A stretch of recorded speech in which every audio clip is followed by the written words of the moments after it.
Welcome. In this video, I'm going to be doing my 2022 governor's gubernatorial prediction for the upcoming midterms this November. So let's begin. First of all, let's get the likely states out of the way. I'm going to start off with the state of Michigan. I think Michigan, I will characterize it likely D for the Democratic candidate Gretchen Whitmer. I think the GOP candidates of the state of Michigan for the governor's gubernatorial race has doomed themselves, and they shot themselves in the foot because one candidate has gotten arrested by the FBI, and a few other candidates have either dropped out of the race, opted out of the race, or just dropped out and suspended their campaign. So the GOP in Michigan basically got doomed, and that leaves a pretty much easy victory for Gretchen Whitmer. If they actually elected someone very electable in the state of Michigan, I think Gretchen Whitmer would be in a hot seat right now. I think she very well could lose her position in the governor's race, and I can tell you right now, it would have been competitive. But since they shot themselves in the foot, just like in Pennsylvania and the Senate race of Pennsylvania, just like Michigan, I think Gretchen Whitmer would win the state by about 8%. And she won the state back in 2018 by around 10 percentage points. Or 13, sorry. I'm going to tell you right now, she's not going to win by the same margin by how much she won it last time. She's not going to win by 13 points. That is really close to a safe margin. That's not going to happen. And she has been taking the blame for the COVID-19 lockdowns, which I think will still get people angry still till this day. And I kid you not, a lot of people that voted for her back in 2018 will not vote for her again, which means she is going to lose by a lesser margin. Now, she's going to win, but by a little bit less. I would say 8%. That is a likely margin for Gretchen Whitmer because the GOP candidates have shot themselves in the foot. I bet we can all agree on that. So another likely state, but for the GOP, is the state of Florida. Ron DeSantis is facing up Charlie Crist, Charlie Crist was a former Republican but switched parties, which I think he made the wrong choice because he switched parties. Well, he was a Republican, but he switched to the Democratic Party in a state that has heavily shifted towards the right, which is not good because he switched parties, but he switched to the wrong party that his state has shifted towards to. So he switched to the Democratic Party when clearly his state has shifted to the right side of the political spectrum, so it makes no sense for Florida to be close at all, and I think Charlie Crist won't be competitive at all. Now, him being a former Republican may, give him some hope, but in a state that shifted Republican as he changed his political parties, it's going to tell you right now that Ron DeSantis is going to win the state by around 10%.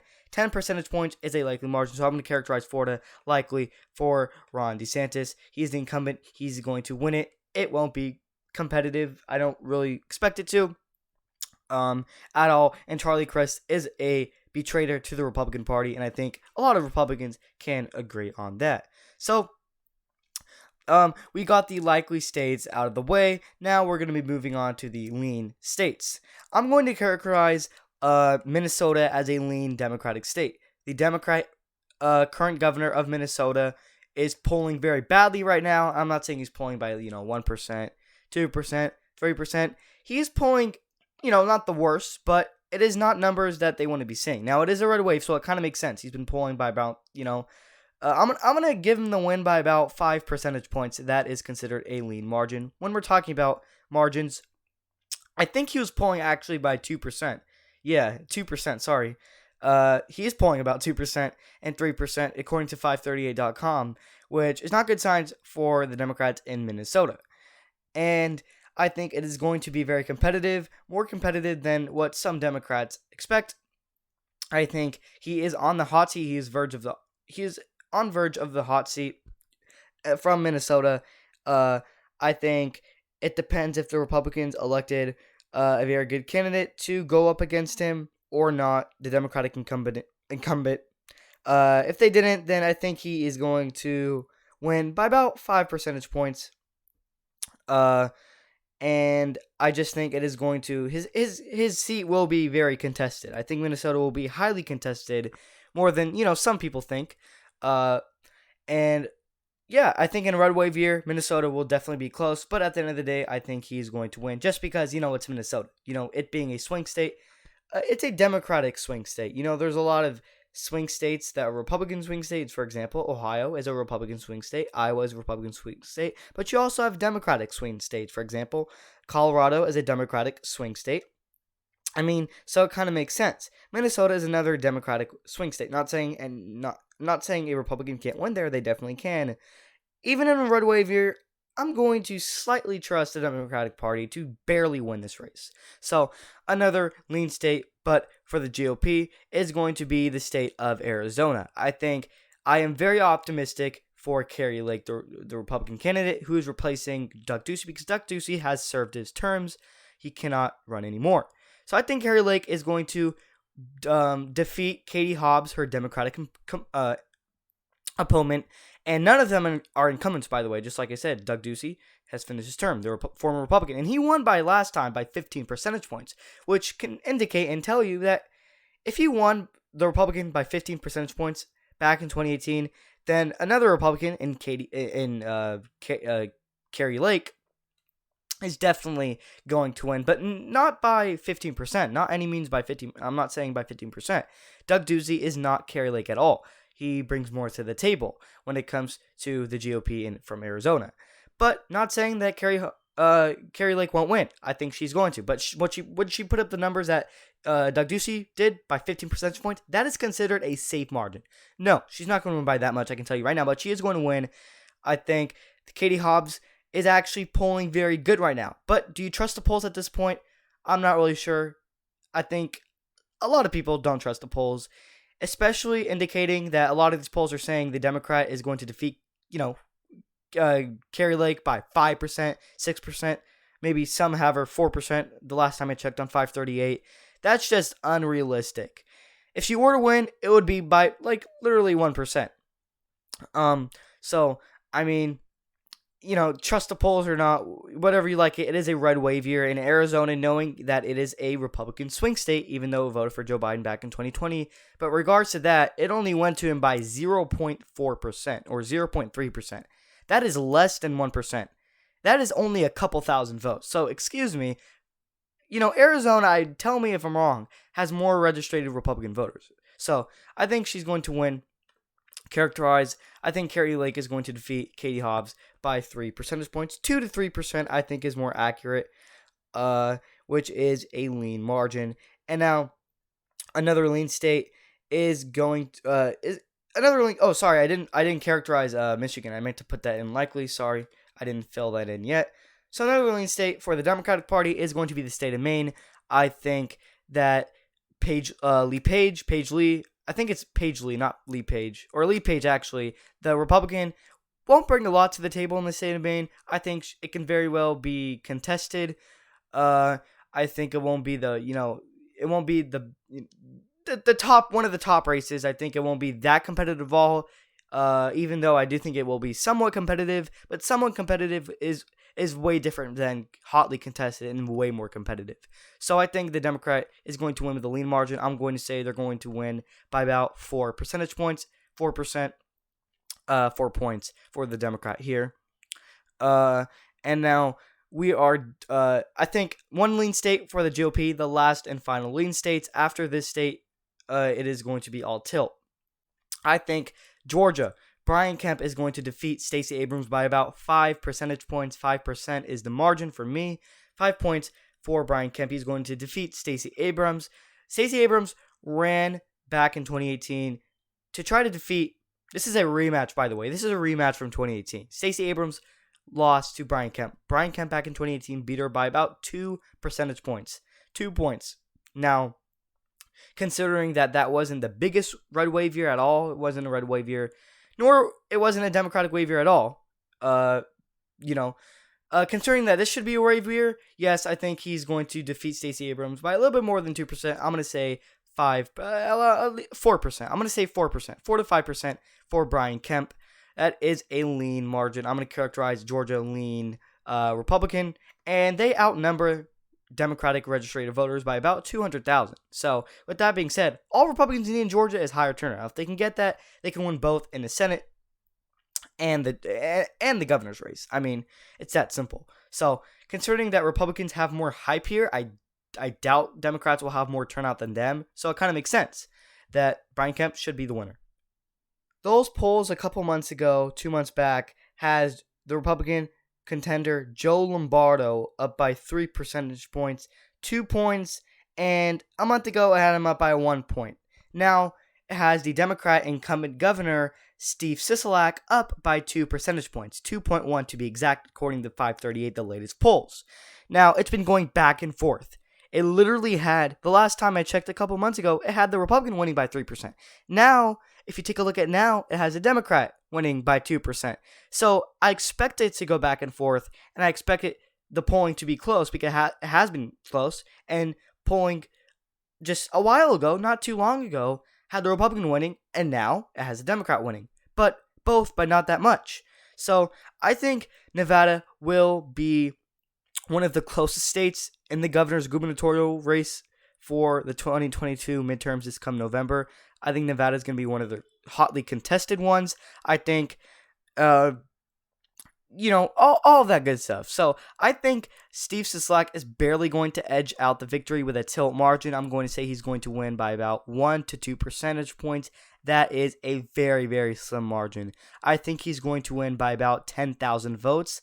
Considering that he won by 40,000 votes last time, I think that's a good amount of votes that the GOP would pick up. I think they would pick up about 20 to 30,000 more votes than back in 2018 because they lost by 40,000 votes. And this time I think they'll lose by 10 to 15 to maybe 20,000 votes. So I think they'll pick up 20 more thousand votes from the state of Nevada, which is, a lot for me, but still barely won't be enough to edge out the victory. I think Joe Lombardo will bring a lot to the table. I think he is a good choice. He's a former police officer, tell me if I'm wrong, a Trump-endorsed candidate, and I think he's the best to defeat Steve Sisolak. I think he very well can, and if he does defeat him, I think that is very likely. I won't be shocked, but it's a hard choice. I'm going to say Steve Sisolak barely wins within the margin of, I would say, 10,000 votes. That is super, super duper close.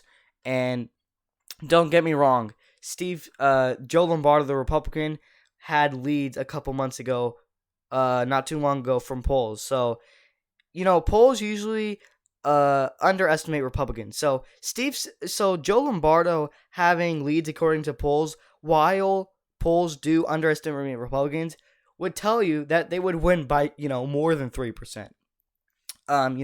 Polls underestimating Republicans while they have a Republican winning can tell you that the Republican has a higher chance of winning, even though those polls do favor Democrats because they have the Republican winning. But they don't have him. They don't have Joe Lombardo winning anymore. So I think he can definitely win. I really do see both winning. I am optimistic that Joe Lombardo can win, and I'm slightly more optimistic that Steve Sisolak can win. And don't get me wrong, Nevada is, I think, one of those states that can either go to the right or the left. It's going to be one of those states that can go either way, just to put it up in a short way to put it. So, actually, I forgot one likely state. I should have said that way back. Sorry. Is the state of Texas. You guys are probably thinking, no way Texas is going to be tilt. I mean, well, it can be, but I doubt it. I think Texas is likely for Greg Abbott. Let's just go over it really quick. I think, actually, back in 2018, the Democratic candidate, Beto O'Rourke, Beto O'Rourke, barely lost to Ted Cruz in the Senate election back in 2018 by 2 percentage points. And this time around, he's running for governor. But by the way, back in 2019 or 2020, he did run for the presidential election, came in third place, I believe, and then dropped out of the race. Now, considering all that, I think Greg Abbott is the favorite to win. Greg Abbott won by about 13 percentage points last time. That is a likely margin. I think he's going to win it this time around by about 8 to 10%. Now, instead of 13%, I think he's going to win it by but a little bit less, similar to Gretchen Whitmer's case. I think, the Uvalde, Texas shooting can definitely impact this race, but will it? I just don't think so. I think this is the way to put it. Greg Abbott is campaigning on something that majority of Texans do not like. He is campaigning on the stance of gun control. And Texans flat out do not like to hear gun control. And then when he's campaigning on something a majority of Texans do not like, he's not going to get a lot of the votes. And I can tell you that right now. And let me know if you guys agree with me on that take. So 8% to 10% for Greg Abbott. I think it's pretty fair to say that. I mean, Greg Abbott won back then by 13 percentage points. And him getting 4% less or 5% less, I mean, can tell you that I think my take is pretty fair. So, another state that I will characterize tilt. We're going back to tilts. We got all the likely states out of the way. For sure, no more likely states. Sorry about that. Is the state of New Mexico. I think New Mexico is going to be tilt Democrat for Graham. I think she is polling very, very bad right now. And you all know in 2021 when you saw that, when Terry McAuliffe was polling very, very bad, just like how the Democratic candidate right now, the incumbent governor of New Mexico, is polling very, very bad right now. Terry McAuliffe back in Virginia in 2021 was polling bad, and he ended up losing. When you see the Democratic governor of New Mexico polling very, very bad, it can look like a 2021 Virginia governor's race 2.0, where Glenn Youngkin upsetted Terry McAuliffe. Ron Chetty can very well upset Lujan Graham, however you say her name. But will it happen? I'm going to say 2% for the Democratic governor. I'm going to say tilt D for New Mexico. I think Ron Chetty can very, very well. I think he can I can definitely see him pulling a Glenn Youngkin 2.0, if that's what you call it. But will he? I don't know, because New Mexico is not like Virginia. And also, Terry McAuliffe just ran a horrible campaign. Now, I don't know if she's actually, holding a very, very bad campaign, but she's just bad in the polls. Now, Terry McAuliffe was bad in the polls, but polling very, very badly, but his campaign was just a disaster. Now, New Mexico and Virginia are similar in some aspects, but not totally similar. Not totally the same. So, I think Glenn Youngkin had a better chance at flipping Virginia rather than Ron Chetty having the better chance. I think they basically have the same chance at flipping both of those states, but I don't know if Ron Chetty can actually do it just like how Glenn Youngkin did it. Because Glenn Youngkin, tell me if I'm wrong, I think is a little bit more moderate Republican rather than Ron Chetty, because Glenn Youngkin actually ran on the stance of education, which Republicans didn't usually normally do that. Well, that got him the victory. Now, let's see if whatever Ron Chetty is doing could get him the victory in New Mexico. I don't have enough to say that he can win, but he very well can. And if he does win, I'm going to say by 1%. But that's if he does win. Now, I'm going to say tilt D for the Democrat. Now, moving on to the state of Wisconsin, I'm going to say Wisconsin will be tilt Republican. I think, Tony Evers back in 2018 won by 1%. So telling you that he won back in 2018 by barely anything, 1%, and it being a 2022 a red wave year, can tell you that Tony Evers is definitely going to lose his governor's seat, because he barely won in 2018, and that was not the biggest red wave year at all. Now, telling you that this should be a red wave year can tell you that he's going to lose, because he only won by 1%, and it being a red wave year can tell you he's very well going to lose, because he only won by 1%, and that wasn't even the biggest red wave year at all. Now, being a red wave year can tell you, I don't want to repeat myself, but it's kind of obvious. Now, if Tony Evers does win, I think he's going to win by a little bit under 1%, similar to how he won last time, because I don't know if the Republicans really elected the best choice. Just like a lot of these races, it's the Rust Belt that they're shooting themselves in the foot when it comes to the governor's race of Wisconsin. They really shot themselves in the foot. I don't know if she's the strongest Republican candidate, but Tony Evers is a weak Democratic governor candidate. I can tell you that. He only won by 1%. And he won by 1%, and I would say not the biggest red wave year at all. Republicans still, took control back in 2018, but it wasn't the biggest of margins of all. Republicans, I think, didn't elect the most electable candidate for the governor's race in Wisconsin. Republicans in Michigan definitely shot themselves in the foot on the governor's race Republicans in Pennsylvania, which we'll talk about after. That will be the last governor's race we'll talk about tonight. They shot themselves in the Senate race because Parnell dropped out, which is the main cause here. If you want to see my Senate prediction, go watch it. It's out. It's the previous video from this one. So yeah, I think Tony Evers, just because I think he's going to lose just because he barely won last time. And it is a red wave year this time. So, I mean, I think he's going to lose by about, I would say, 0.5%, less than 1%. So he's barely going to lose. Don't get me wrong. He can very well win. If he does win, I'm not going to be surprised. I think just like Nevada, I think it can definitely go one way or another, just like a lot of these races can. Now Pennsylvania, last state, I think Doug Mastriano I think he can bring a lot to the table in Pennsylvania. I believe he's a Trump endorsed candidate. I'm pretty sure he is. Would that do anything? You can argue it will. You can argue it won't.